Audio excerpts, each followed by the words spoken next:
to quiet down?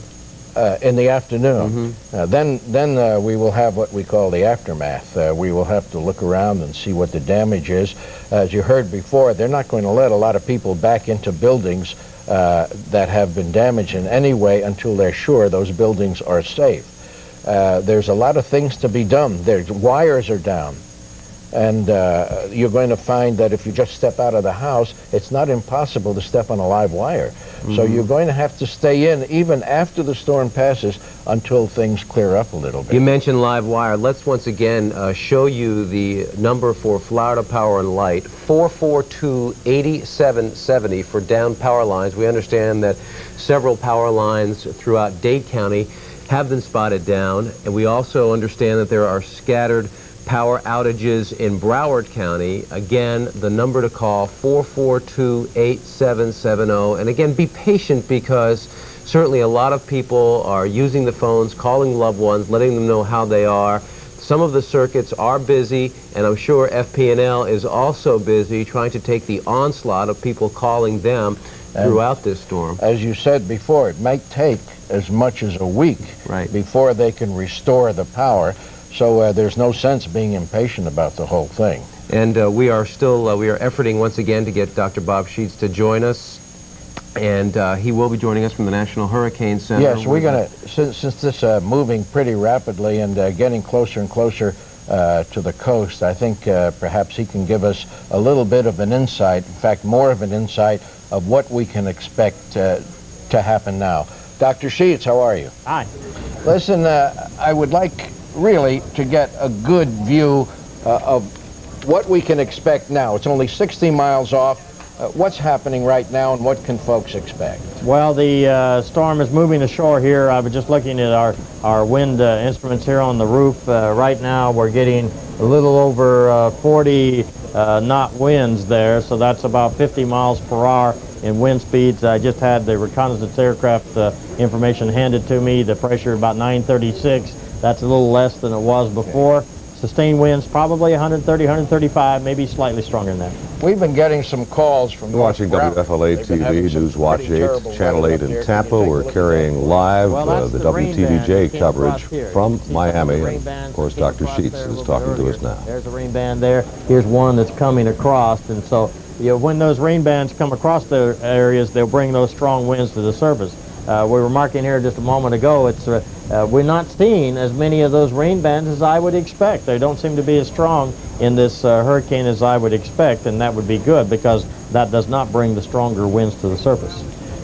I notice, I don't see, as you mentioned, so many spiral bands, but I do know in those spiral bands we have a lot of tornadoes. Have we had many reports of tornadoes? No, the only thing we've had was a report earlier of a funnel cloud, and I think that was sort of dismissed looking at the radar. We just weren't able to confirm that.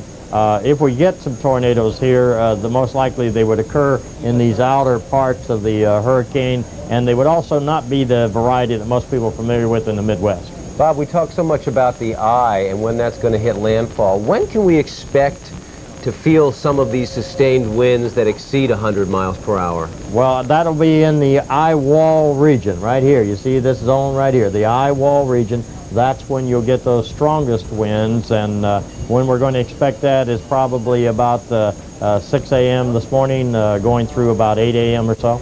If you look at this picture, Dr. Sheets, it seems that this is a lot drier than some of the others we've known. Is that correct or not? Yes, Bob, that's what we're remarking about, the fact that there don't seem to be all that strong of rain bands in this hurricane, and it's not only the dryness or wetness there, but it's also the fact that strong rain bands, cellular activity, thunderstorm activity is what brings the strong winds to the surface, and that's usually where the swaths of damage occur.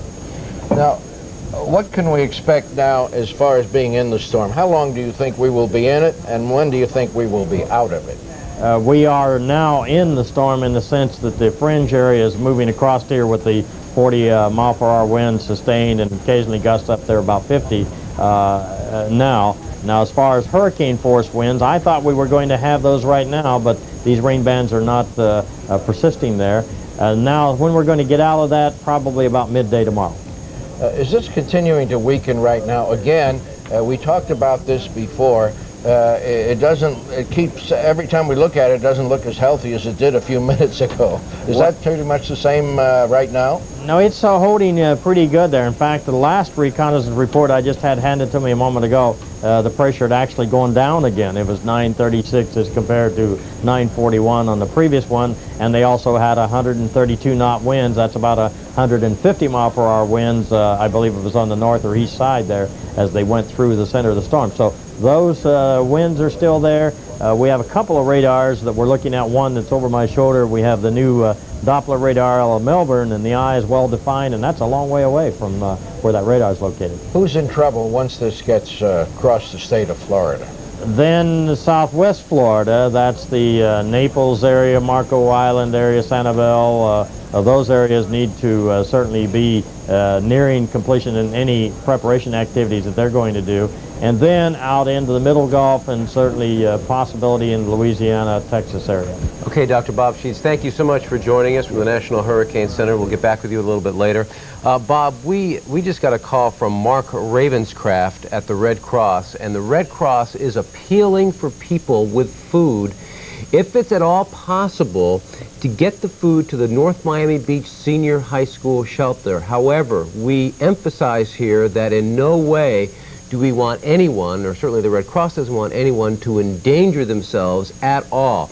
It appears as if now there is no food for breakfast for more than 3,000 people at the North Miami Beach Senior High School shelter. So anything that can be done, anything that anyone can spare, again, without endangering their lives in any way, be greatly appreciated by the Red Cross. The address for North Miami Beach Senior High School is 1247 Northeast 167th Street. As a landmark for some people, it is right behind the 163rd Street Shopping Center in the North Miami Beach area. But once again, we emphasize, if at all, if it's going to endanger your lives, do not leave your home. That's going to have to be a call made by you, but again, the Red Cross is appealing for food. Well, I hope that someone out there has a way of getting it to them. It's really the shelters. The shelters this time have been excellent. You know, I know many years people used to complain about the shelters. Sure. They weren't this and they weren't that, and people weren't nice and what have you. But this year, it seems that the shelters have been managed just perfectly. Everybody seemed just happy with every shelter. We've seen some of the reports we've had on the shelters, and the people were happy there. So I think that's kind of nice. I have another sort of a human interest story for you. Adopt-A-Pet, which is in Homestead, they had about 150 animals, and they didn't know what to do with them because the hurricane was coming. Do you know they put out an appeal, and that every single animal was temporarily adopted in a home, and they're all safe right now, all 150 of them. That's great news. Is that terrific? Joe Harzinski, one of our photographers, just came back from looking at the downtown area, and as we told you earlier, in fact, when we spoke with Mike Zimmer and Rob Pierce, and when we spoke with Kerry Sanders in Homestead, they all seem to have the same theme and how eerie it was outside. In certain areas, it was the calm before the storm. In other areas, they could just feel that wind and the gustiness of it starting to pick up. Well, Joe Harzinski went out in downtown Miami through the streets, and he came back with this video where indeed it was the calm before the storm. Pretty eerie feeling driving on the road. No one is on the road, just a few cars. A police car just passed me. But it's like a virtual ghost town at this point. It's a little after 11 o'clock.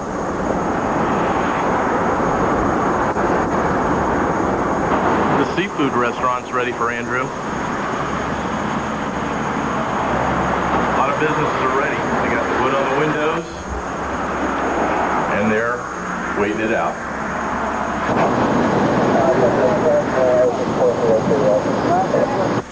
Hey Andrew, can't you read the sign? No vacancy. I guess you're just gonna have to find another place. This guy better hurry up and get home.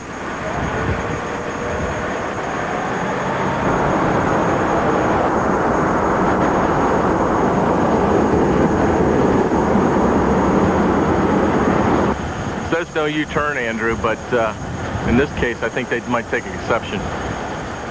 Again, that was Joe Harzinski in downtown Miami just about, I think about 45, 50 minutes ago. In fact, I saw Joe come back in the newsroom, and a little worse for the wear because it is awfully eerie out there. And as we saw from Mike Zimmer and Rob Pierce on the beach, and even from Ari Odzer in his package that he gave us just a little bit ago, on the beach with that wind and the sand whipping in their face, they all seem to say the same thing, that it felt like BBs hitting their face. The man we just can't keep down. He is back from a short respite.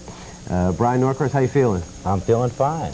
And so far, things are going along pretty well. It's interesting, though, we have not felt nearly the brunt of this storm, and already we are hearing about certain areas of Dade County with some power lines down. Well, the reason is because it comes... This is Bob Height in the Newswatch 8 newsroom. We're watching live coverage from our sister